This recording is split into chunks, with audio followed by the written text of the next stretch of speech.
Halo, Assalamualaikum warahmatullahi wabarakatuh. Di sini bersama dengan saya Rizky Satriojati.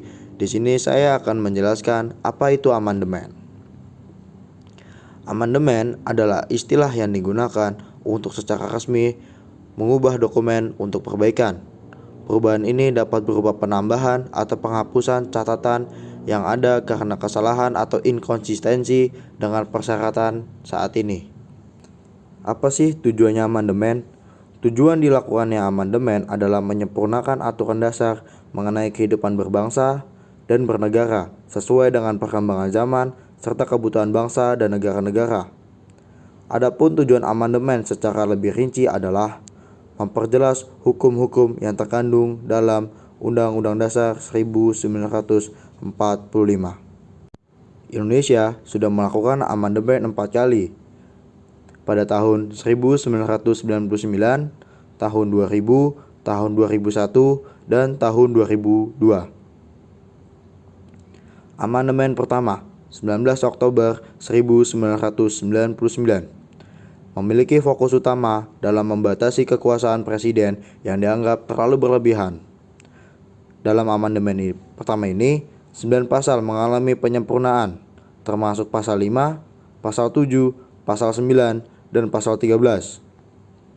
Yang lebih penting, amandemen ini mencakup pergeseran kekuasaan dalam pembentukan undang-undang dari presiden ke DPR, serta pembatasan masa jabatan presiden selama 5 tahun dengan 1 kali masa jabatan kembali. Amandemen kedua, 18 Agustus tahun 2000, membawa perubahan terkait berbagai aspek seperti wewenang dan posisi pemerintah daerah, peran dan fungsi DPR, serta penambahan mengenai hak asasi manusia. Amandemen ini mencerminkan pentingnya otonomi daerah dan pengakuan terhadap satuan pemerintah daerah yang bersifat khusus atau istimewa, serta hak-hak tradisional masyarakat hukum adat. Amandemen 3, 10 November 2001. Amandemen ketiga berlangsung dalam sidang umum MPR dari 1 hingga 9 September 2001. Dalam amandemen ini terdapat 23 pasal perubahan atau tambahan dan 3 bab tambahan. Perubahan mendasar melibatkan penegasan 23 pasal perubahan atau tambahan dan 3 bab tambahan bahwa Indonesia adalah negara demokratis yang berdasarkan hukum konstitusional, restrukturisasi dan perubahan wewenang MPR, pemilihan langsung presiden dan wakil presiden oleh rakyat,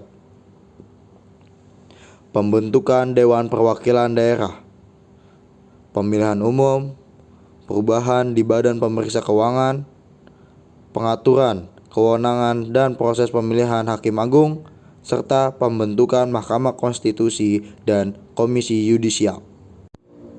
Amandemen keempat, 10 Agustus tahun 2002. Amandemen keempat berlangsung dalam sidang umum MPR dari 1 hingga 9 Agustus 2002.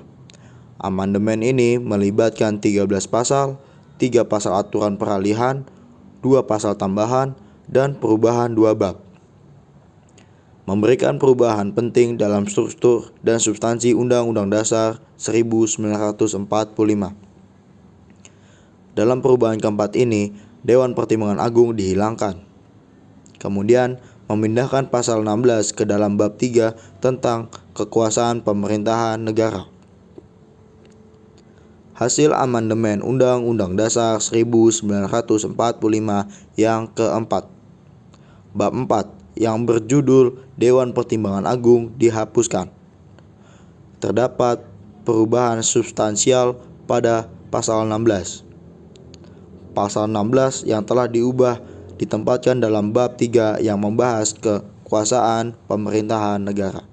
Jika ingin melakukan amandemen, harus memenuhi syarat-syarat amandemen Undang-Undang Dasar 1945 di Indonesia, sesuai dengan pasal 37 Undang-Undang Dasar 1945. 1. Usul perubahan diajukan oleh minimal 1/3 anggota MPR. 2. alasan terhadap perubahan pasal tersebut haruslah jelas. 3.